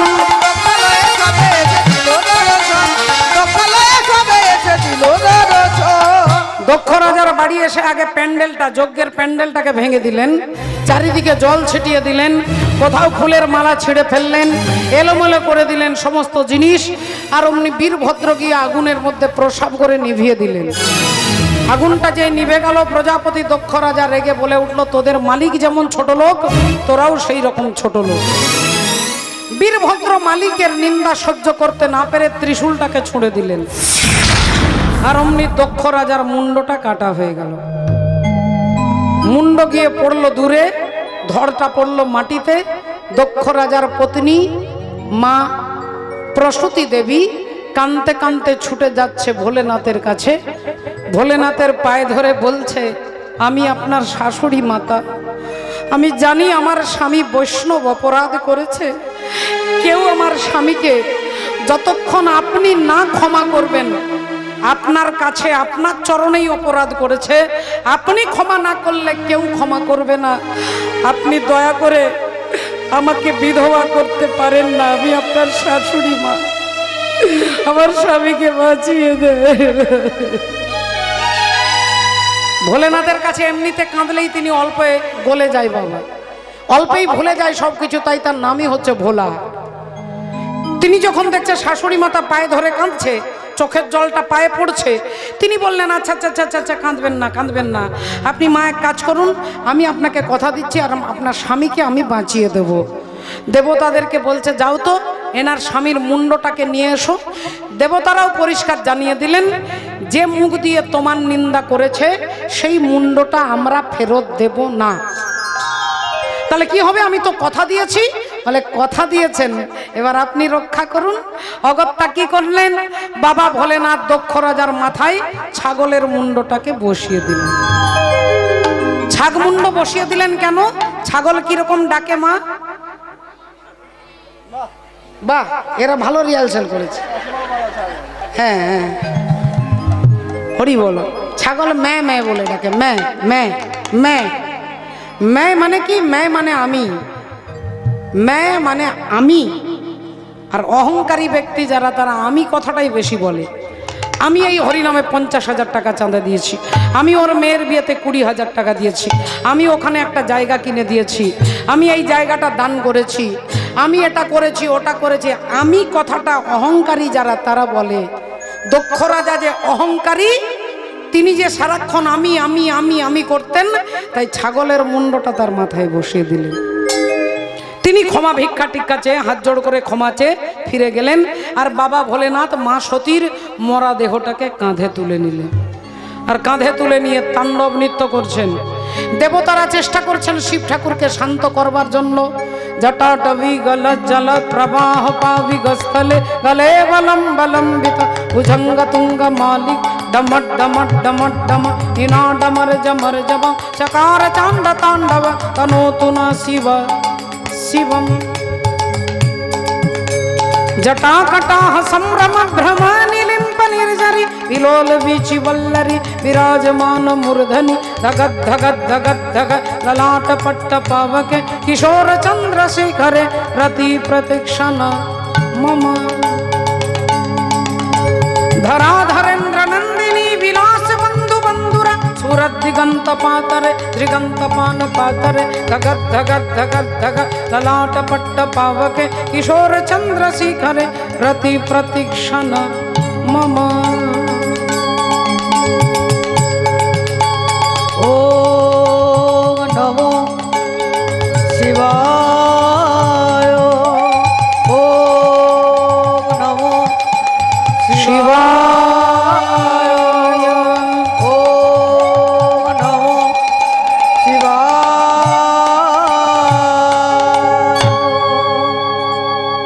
সবাই শান্ত করবার চেষ্টা করলেন, কিন্তু তিনি শান্ত হলেন না। অগত্যা ভগবান বিষ্ণু কৃপা করলেন, সুদর্শন চক্রকে বলে দিলেন ওর কাঁধে যতক্ষণ সতী থাকবে ওনাকে শান্ত করা যাবে না। এই সুদর্শন চক্র গিয়ে মায়ের দেহটাকে খণ্ড খণ্ড করে দিলেন, 51 টুকরো করলেন, 51টা জায়গায় পড়লেন। সৃষ্টি হলো 51 সতী পীঠ। মায়ের 51 টুকরো হলো। প্রথমে কামরূপ কামাখ্যা, আর এই কামাখ্যা থেকে কন্যাকুমারী পর্যন্ত 51টা জায়গায় মায়ের সতীপীঠ সৃষ্টি হলো। বাবা ভোলেনাথ শান্ত হয়ে বসে গেলেন, সমাধিস্থ হয়ে গেলেন 87,000 বছর। দেবতারা ভাবলেন তাহলে শিব শান্ত হয়ে গেছে, তাহলে এবার আমরা একটু শান্তি পাবো। এর মধ্যে এখনো অসুর দাপাদাপি করছে, দেবতাদেরকে উৎপীড়ন করছে, ঋষিদেরকে অত্যাচার করছে। আর সেই অসুরের নাম হচ্ছে সম্বরাসুর। সেই অসুর সম্বরাসুর। আর ওই সম্বরাসুর সবার হাতে মরবে না, কার্তিকে হরিবল শিব ঠাকুরের ছেলে কার্তিকের হাতে মারা যাবে। এইবার যখন রাধে রাধে ওই অসুরের অত্যাচার বেড়ে গেছে, দেবতারা ভগবান বিষ্ণুর কাছে এসে বলছেন, প্রভু এখন শিব ঠাকুর তো সমাধিতে বসে আছে, তাকে তো বিয়ে দিতে হবে, তারপরে কার্তিকের জন্ম হবে, তবে গিয়ে অসুর বিনাশ হবে। তাহলে প্রভু এবার শিব ঠাকুরের ধ্যানটাকে তো ভাঙাতে হবে। ভগবান হরি কি করলেন না, তিনি এলেন বাবা ভোলেনাথের কাছে, মাথায় হাত দিয়েছেন। ভোলেনাথ বললেন, বলো প্রভু কি আদেশ? ভগবান বললেন, তোমাকে বিবাহ করতে হবে। শিব ঠাকুর বললেন, প্রভু আমার সতী ছাড়া আমি অন্য কোনো রমণীকে স্ত্রীর মর্যাদা দিতে পারবো না। তখন ভগবান হরি বললেন, ওই সতী যখন আগুনে ঝাঁপ দেয় তোমার নাম চিন্তা করতে করতে দেহত্যাগ করেছিল, তাই ওই সতী হিমালয় রাজার মেয়ে পার্বতী রূপে জন্মগ্রহণ করেছে। ওই পার্বতীর সঙ্গে তোমাকে বিয়ের কথা বলছি। ভোলেনাথ বললেন, যদি পার্বতী সতী হয় তাহলে আমার বিয়েতে কোনো আপত্তি নেই। তাহলে রাজি হয়ে গেছেন ভোলেনাথ। এবার শুধু ভোলেনাথ রাজি হলে চলবে না, পার্বতীর যিনি বাবা হিমালয় রাজাকে রাজি হতে হবে। তাই দেবতারা সবাই মিলে নারদ মুনিকে বলছে, আপনি পারবেন রাজি করতে, আপনাকে একটু সাহায্য করতে হবে। নারদ মুনি আজকে হিমালয় রাজার বাড়ি আসছে। বলো নারায়ণ নারায়ণ নারায়ণ। তু আনা রে গোপাল ও মনে লেনে তু আনা উলুধ্বনি।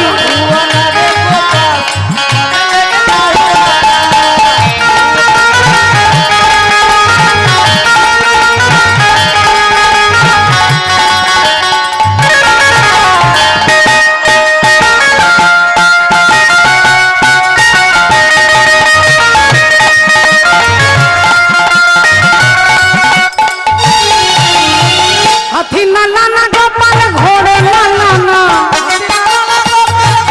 লালা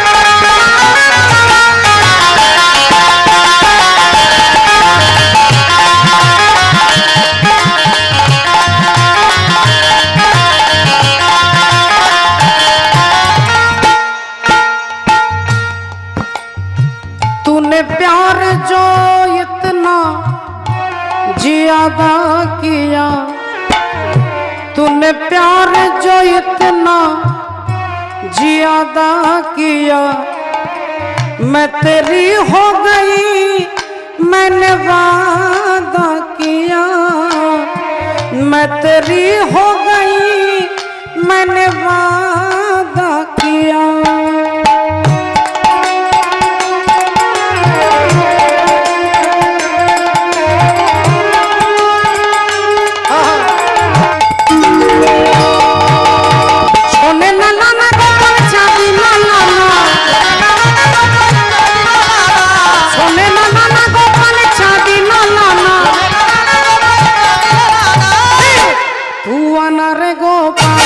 मन्ने लेने हो मन्ने लेने हो मन्ने लेने तू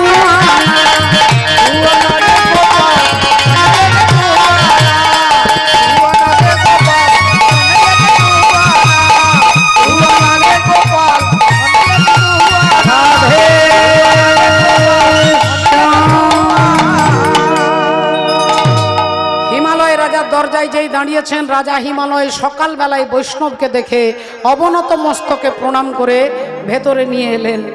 অমনি দেবর্ষি নারদ বললেন, রাজামশাই অনেক দিন আপনার সঙ্গে দেখা হয়নি, তাই ঘুরতে ঘুরতে চলে এলাম, কিন্তু এসে আমার মনটা ভালো লাগলো না, আপনার মুখে একটা চিন্তার ছাপ দেখতে পাচ্ছি। অমনি হিমালয়ের রাজা বললেন, আপনারা তো সাধু মানুষ, সবই জানেন, চিন্তা একটা আমার আছে। আমার একটা মেয়ে আছে পার্বতী, মেয়েটার বিয়ে দেব সেরকম একটা উপযুক্ত পাত্র খুঁজে পাচ্ছি না। নারদ মুনি দেখলেন আমি তো সেই জন্যই এসেছি, বললেন আমার হাতে একটা পাত্র আছে, উপযুক্ত পাত্র, যদি আপনি বিয়ে দেন।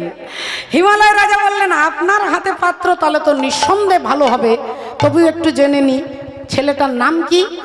আমার মেয়ের নাম পার্বতী, বলে আপনার জামাইয়ের নাম হবে বাবা বিশ্বনাথ। বলে একবারে রাজ্য টক মিলে যাচ্ছে, একবারে মিলে যাচ্ছে। আচ্ছা একটু কিছু মনে করছেন না তো? বলছি ওই জামাইয়ের বয়সটা কীরকম হবে? মেয়ে আমার 14 বছর, একবারে কচি বাচ্চা মেয়ে। বললেন জামাই যিনি হবেন তিনি আপনার মেয়ের থেকে আরো কচি হবে, একটাও চুল কালো নেই, মেয়ের থেকেও কচি, একটাও চুল কালো নেই।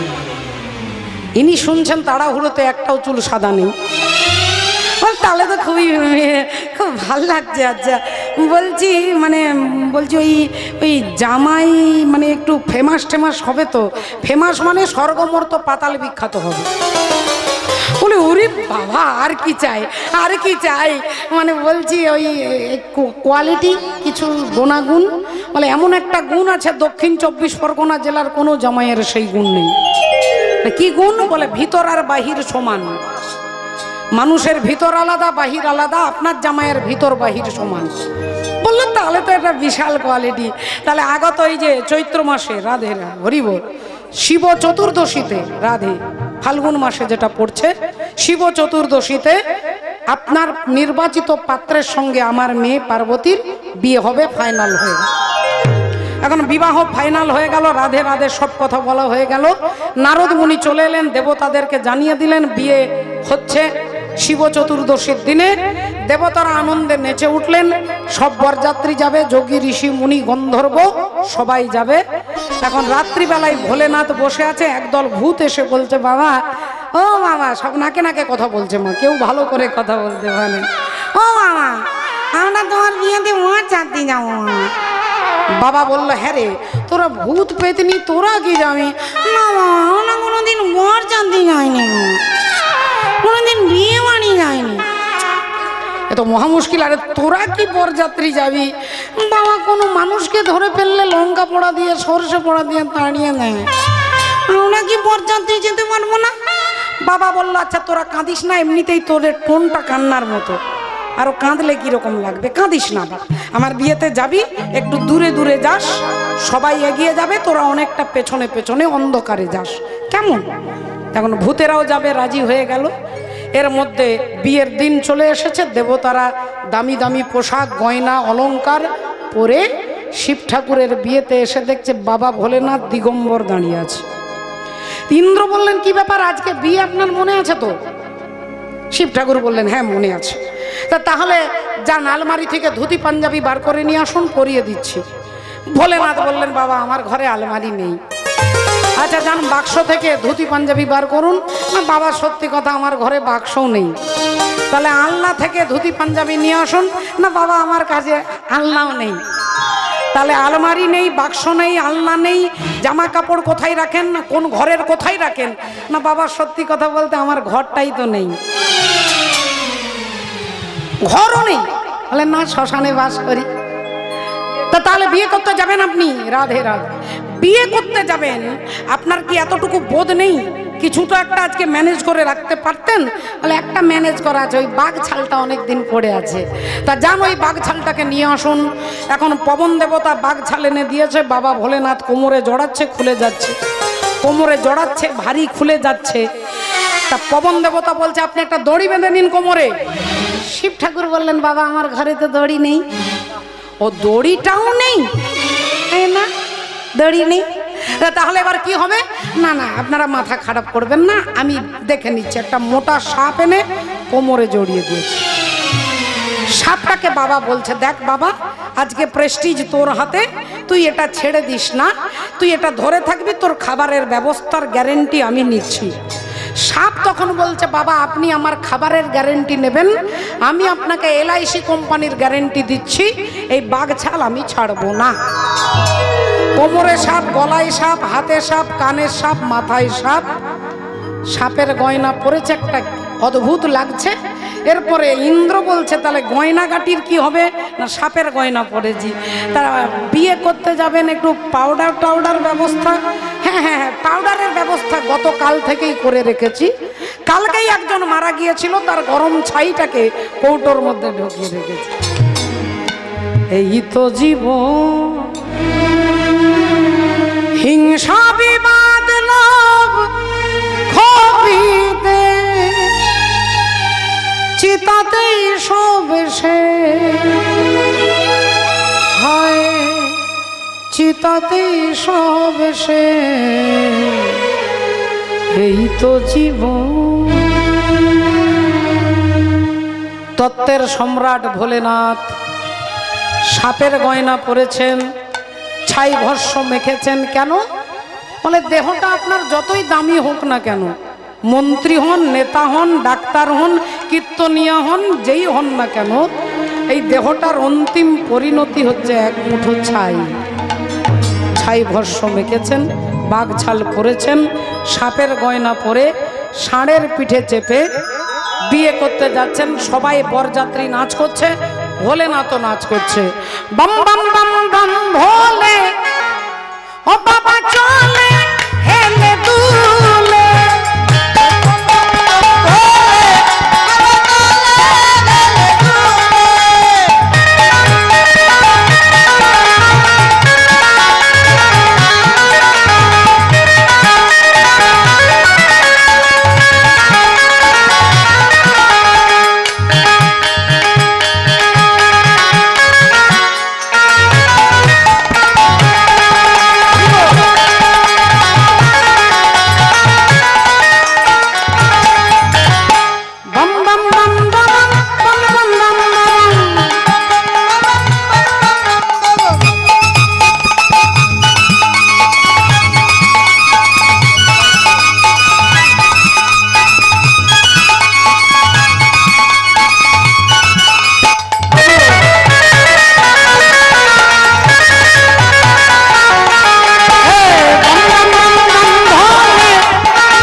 যাচ্ছে, দেবতারা পেছনে যাচ্ছে। দেবতারা ভাবছে যেভাবে বর সেজেছে এভাবে সেজে যদি বিয়ে করতে যায় তাহলে মেয়ের বাড়ির খাবার প্যান্ডেলে আগে লকডাউন হয়ে যাবে। তাহলে এক কাজ করি, বরকে পিছিয়ে দিয়েছে, বর যাত্রী এগিয়ে গেছে। এখন বর পিছিয়ে আছে, বর যাত্রী এগিয়ে গেছে। এর মধ্যে হিমালয় রাজা নারদ মুনিকে নিয়ে দাঁড়িয়ে আছে, নারদ মুনিকে নিয়ে দাঁড়িয়ে আছে ভক্তিমতী মায়েরা। আর এদিকে শিব ঠাকুর আসছে পেছনে পেছনে। এখন ওমা সমস্ত মেয়েরা জামাইকে বরণ করতে যাচ্ছে, বরণের থালাতে আছে ধান, দূর্বা, জল, চন্দন, মিষ্টি। থালাটা যেই কাছে নিয়ে গেছে অমনি নারদ মুনি ওই থালাতে একটা শেকড় ফেলে দিয়েছে, যে শেকড়টার নাম হচ্ছে ঈশ্বর মূল। আর ওই শেকড়ের গন্ধে সাপ, শিব ঠাকুরের গায়ে যত সাপ ছিল সব কম্পিটিশন করে ছুটছেন মা। সবার আগে তিনি ছুটছে যিনি LIC কোম্পানির গ্যারেন্টি দিয়েছিলেন। আর তিনি যত নেমে যাচ্ছে আরেকটা জিনিস নেমে যাচ্ছে মা, যত সাপ নেমে যাচ্ছে বাঘছাল তত নেমে যাচ্ছে। সাপ একবারে মাটির নিচে, বাঘছাল মাটির নিচে। এখন ব্রহ্মা ইশারা করছে যে ওই বাঘছালটা তোলো, তুলো তুলো তুলো। শিব ঠাকুর ভাবছে বিয়েতে এসেছি, মনে হয় কাউকে তুলতে হবে, সে চারিদিকে তাকাচ্ছে। তিনি কি করে জানবে? তিনি ভাবছে আমি জিন্সের প্যান্ট পরে দাঁড়িয়ে আছি। হরি বল, রাধে রাধে। মাননীয় ভক্তমণ্ডলী, ভক্তিমতী মায়েরা, এদিকে ঘটনা চক্রে হিমালয় রাজা দেখছেন, ভাবছেন জামাইকে তো দেখিনি, নারদ মুনিকে দাঁড়িয়ে আছেন নিয়ে। এমন সময় ইন্দ্রকে দেখে বলছে, ওই যে ছেলেটা, এই যে কি সুন্দর ছেলেটা দেখতে, বলে ওই ছেলেটা কি আমার জামাই? নারদ মুনি বলেন, দেখ আর আপনি কিছু জানেন না, উনি জামাই হবে কেন? উনি তো আপনার জামাইয়ের বাড়িতে জল সাপ্লাই করে। বলি ও মা, যে ছেলেটা জল দেয় সে যদি এত সুন্দর, জামাই কত সুন্দর হবে। একটুক্ষণ পরে পবন দেবতাকে দেখেছে, ওই ছেলেটা, ওই যে ওইটা আমার জামাই। দেখতে মশাই কি যে বলেন, আরে উনি জামাই হবে কেন? উনি তো আপনার জামাইকে হাওয়া করে। বলি ও মা গো, যে ছেলেটা হাওয়া করেছি কত সুন্দর, জামাই কত সুন্দর হবে, অপেক্ষা করছে। আর নারদ মুনি ভাবছে এরপরে অরিজিনাল জামাই আসবে, তাহলে কোন দিকে পালাবো একটু দেখি। ডান দিক আর বাঁ দিক দেখছে। হরি বলো, হরে কৃষ্ণ। এখন দেবতারা কি করেছে? আগে খাবার প্যান্ডেলে বসে খাওয়া দাওয়া করেছে, ভাবছে বিয়ে নাও হতে পারে, তার খালি পেটে যাব কেন। এখন দেবতাদের খাওয়া হয়ে গেছে, ভূত প্রেতের লাইন সব প্যান্ডেলে বসেছে। যিনি প্রথমেই পাতা দিতে যাচ্ছে তিনি দেখছে যার 100টা মুখ, তাকে কটা পাতা দেব। আর যার একটাও মুখ নেই সে বলছে দাদা এখানে পাতাটা দিয়ে দেন। কোনো রকমে কেলেঙ্কারি করে খাওয়া দাওয়া তো হয়ে গেল। এখন মা এদিকে হিমালয় রাজা আর তার স্ত্রী মেনকা দেবী জামাইকে দেখে মাথা ঘুরে গেছে, বললেন এই জামাইয়ের সঙ্গে আমরা আমার মেয়ের বিয়ে দেব না। আর তখনই মা পার্বতী ভোলেনাথকে বলছেন, প্রভু তোমার ওই দিব্য রূপ আমার পিতা মাতাকে একবার দর্শন করো। পার্বতী যখন কাঁদছেন তখন ভোলেনাথ তার দিব্য চেহারা নিয়ে দাঁড়িয়েছেন। কর্পূর গৌরম করুণাবতারম সংসার সারম ভুজগেন্দ্রহারম। তাই কি হলো? আজ মিলিল হরের বামে নবীনা কিশোরী, হরের বামে নবীনা কিশোরী, পশু পক্ষী উন্মত্ত দুহুর প্রহরী।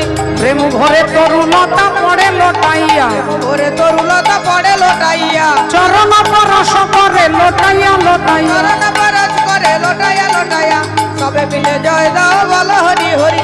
নামের প্রভাবে ভব সিন্ধু যাবে গরি। জয় রাধে রাধা গোবিন্দ জয় জয় রাধে রাধা গোবিন্দ জয় রাধে জয় রাধে জয় রাধে জয় রাধে জয় রাধে